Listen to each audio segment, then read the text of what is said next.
Hey folks, it's Ray with Taste Radio. Right now I'm honored to be sitting down with Brian Albert, who is a senior category manager with Sprouts. Brian, great to see you. Ray, thanks for having me. I'm honored to be here. I would think anytime you're out in public, you're getting swarmed.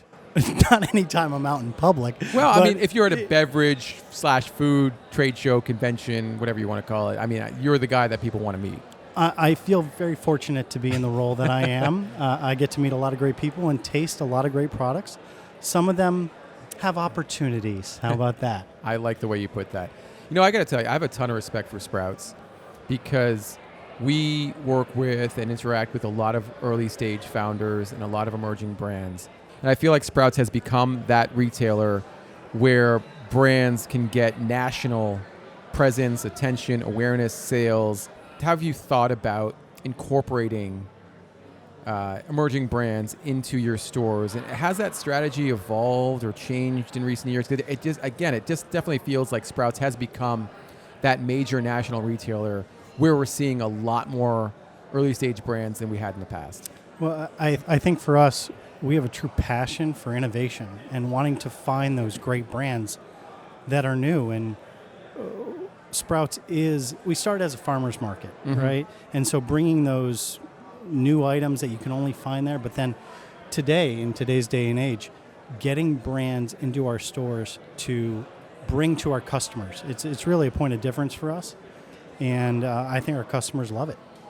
What does it take for an emerging brand to go chain-wide in Sprouts, especially ones that are relatively new to the market? Because I'm seeing brands that are like 8 months in, and they have national deals with Sprouts. Yeah, so for us, what are we looking for? We're looking for brands that are innovative. We're looking for brands that are differentiated. Can I pause you right there and Of ask you to expound on what innovation means for you, how you would define it, how you would define differentiation? When we talk about innovation, especially for Sprouts, it's about ingredients, product, packaging, anything that is truly new and stands apart that may not be out in the wide market today. And we have something called innovation centers or discovery centers in our stores. And we are trying to bring that uniqueness, something cool, something exciting, something that our customers may not have seen before, to get them to come into Sprouts and find these products and get them to keep coming back, because there's always something new that we're bringing out there. In differentiation, let's just throw out a category like better for you soda, right? Okay. So, for example, there's a brand called Good Dirt, which is on all of your stores. I sat down with the founders for an episode of our Elevator Talk series, which highlights emerging brands in the food and beverage industry. Love it. Love that brand. Love their approach to the industry. Love the approach to the category. But how do you see them as being differentiated from, say, the Olipops and Poppies of the world? Well, for us, the innovation is the ingredients in that specific. So Good Dirt with the mushrooms and that they have in their product, it's not like any other carbonated beverage you would find in our stores. So for us to bring them onto our innovation centers, there's nothing else like it. So brands where they can go, hey, there's nothing else like us out there, we want to see them. And what we'll do is we will review those brands. We look at how does the liquid taste? What does the packaging look like? Is it easy for the consumer to understand what makes you different? Is there a component of sustainability? That's truly important. And looking at those factors and going, okay, we'll give any brand that we see, we'll score them on all those attributes. And then at the end of the day, we go, okay, is this something we're really excited about? Or what feedback can we give a brand to help them improve and eventually get into Sprouts? When you say sustainability is important, is that something that Sprouts has incorporated as part of its mission, or are you sort of just following the consumer along their journey and finding out what's important to them and making sure that you're stocking products that reflect that importance? Well, I think sustainability is important to Sprouts. It's part of who we are. It's part of our DNA. What makes sustainability, or what makes a brand sustainable? It can be a number of things. For example, we're seeing a lot of regenerative agriculture out there. And I think that's really critical. And I think it's really critical for this world that we live in to have sustainable and long-term as part of Sprouts' DNA. What else, when you talk about hierarchy of importance for a beverage, and your primary focus is beverages. Is beverage, yeah. Talk about that hierarchy of importance. I mean, taste, yes. But I've also talked to retailers, now, not every retailer, but I've talked to retailers in the past who have said taste isn't necessarily the most important thing. There are other attributes that our customers are looking for. But how would you rank, I guess, the most important factors for a brand that wants to be in Sprouts? Well, I think you've got packaging. Is your packaging both attractive and tells your story that it gets a consumer to actually pick it up, pick your package up off the shelf? That's objective number one. Number two, once they actually drink it, are they going to want to drink another one and come back and buy another? How do you know that, though? I mean, because it's subjective, right? But you've totally. tasted a lot of beverages, so I would know. I mean, Well, I assume you would know. So one of the things that we do is we have a distinct panel. It's not just me who makes a decision. Distinct panel. We get a number of people to actually try the product independently who have different tastes, because I may not like a certain ingredient, but there are plenty of people who get to try the product and say, yeah, this is really good for what it is. Mm-hmm. And so by having different points of view, especially with taste, as it is very subjective, I think it puts us in a great position to offer something to the customer. So packaging, taste, innovation. You know, you talk about good dirt. Are the ingredients? Ingredients matter, right? They really do. I do want to back up on one thing, and that's sustainability. Mm-hmm. If you think about natural and this natural retail and where we started, it was about organic. Is right. Really one of the things that started this industry. So organic is really about sustainability. And so we are just taking that to the next level. It's funny you bring up organic, actually, because I was at a leadership conference in January. I think it was January, yeah.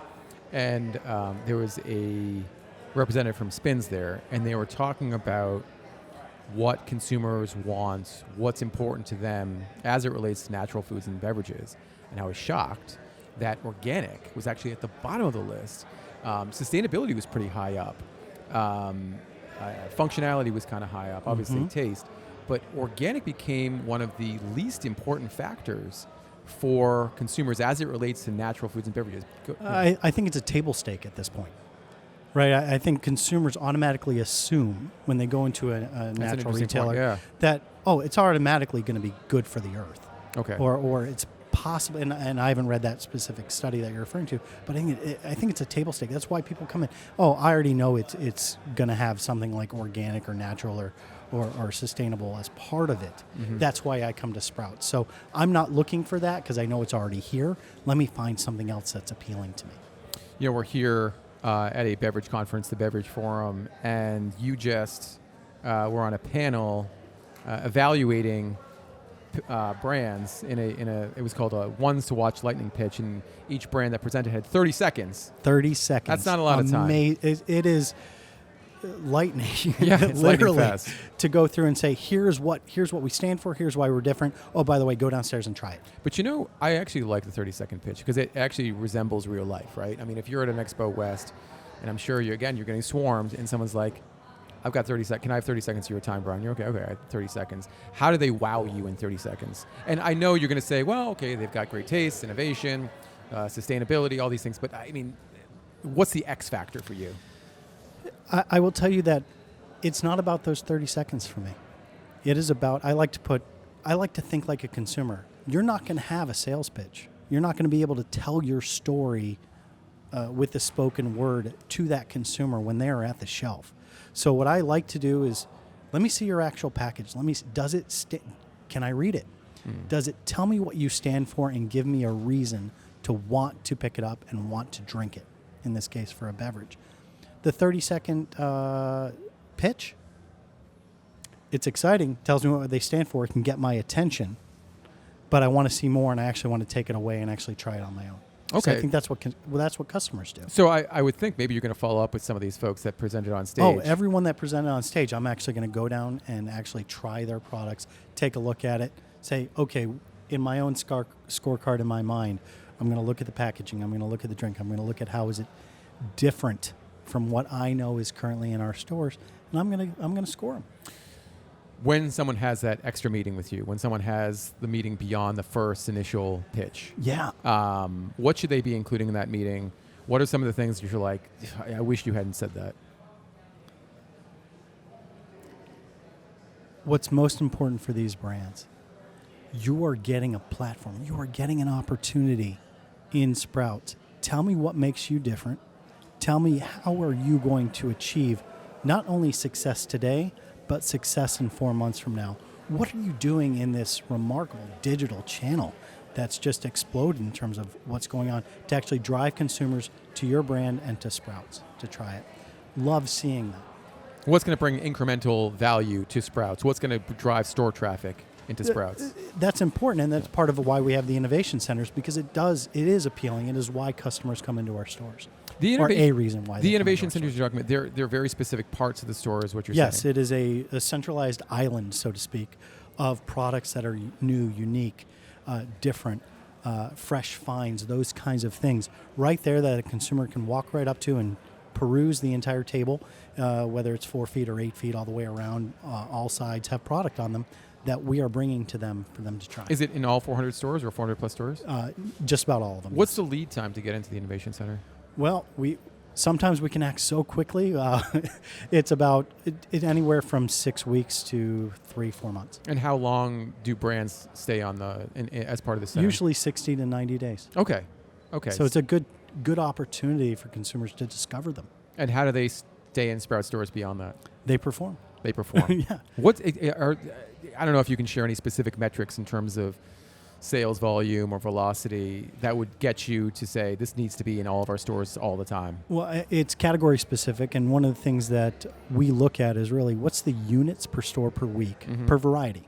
So if you've got, let's say, 5 different flavors, but they're only doing a unit per store versus a category average, that may not be enough. So what we want to see is, I'll give a great example. There's a brand called Junie, adaptogenic tea. Yeah, Jay Shetty and the Jay team. Shetty. Yeah. We brought that in onto our innovation centers, and I was blown away by just the amount of consumers that were buying them week on week, and every single variety was outperforming the category average. And to me, I look at that and go, that's a home run. And so kudos to Jay and Kim and that team for creating this brand, but also getting people to try this phenomenal product. I just want to back up for a second. Again, I asked about, and I interrupted you. So I asked about something that might turn you off in an interview, or I'm not an interview, but a pitch, or an initial meeting beyond that first introduction. I would tell you that one of the things we've talked about innovation and differentiation here. If you come in and tell me, Brian, we are in every single retailer except for Sprouts. That there may be a reason for that, but more importantly, that makes me think and go, okay, if I were to bring you in, not saying, by the way, I have brought in brands that have been in every single retailer, and I was pleasantly surprised with the results. But if I bring you in, how is that differentiating? How is that truly helping us as Sprouts stand apart? Because remember about these innovation centers, we're trying to bring people in, give them a sense of discovery. If your brand is in every retailer and they see it on the shelves at Sprouts, are they really discovering something new? That's a really good point. I mean, I love the idea of Sprouts being a retailer for discovery, especially a retailer for discovery at scale, because there's a lot of small retail chains, the pop-up grocers of the world and whatnot, where you can go and find new products in some cases every 2 weeks. If you think about like an Erewhon, in every 2 weeks they're rotating brands in and out. But sort of having Sprouts as that national retailer of discovery, I mean, that's a powerful statement. It's wonderful. And let's not forget, that discovery, that innovation center is only one component of who we are. We have this entire store of good for you or better for you products that are in there every day that a consumers know, okay, I can find great things on our shelves and in our deli and our fresh departments that they may not find anywhere else. We hear all the time about the relationship between supplier, brand, founder, and retailer. And I want to talk about the human relationship, because the human relationship is really the glue. I mean, what are the best relationships? What have been your best relationships with founders, and why have they been so good? I think it comes down to authenticity. There's always passion. If you're a founder, you're an entrepreneur, you're founding your brand, you're going to care a lot. But more importantly, it's, do you have the wherewithal to go, is a retailer sharing something with me that I can actually learn from, get better? How can I improve my product? And those relationships where they grow over time. Also brands that I would say that are serious about what they do but don't take themselves too seriously, right? It's about relationships. We're all humans. We're all in this world together, in my humble opinion. So to be able to connect with someone on a personal level about who they are, what they do, what drives them, why are they here, to me that's fascinating. That's what creates the best relationships for me. I would say that's very true. And, having met you for the first time, actually, I don't know, we may have met in the past, but having sat down with you for the first time and had a conversation like this, I already feel like we're on a good pathway to a more, a deeper relationship. A deeper relationship. Yes, nice job. yes. Yeah. No, I completely agree. Yeah. But also being friendly. Yeah. Right.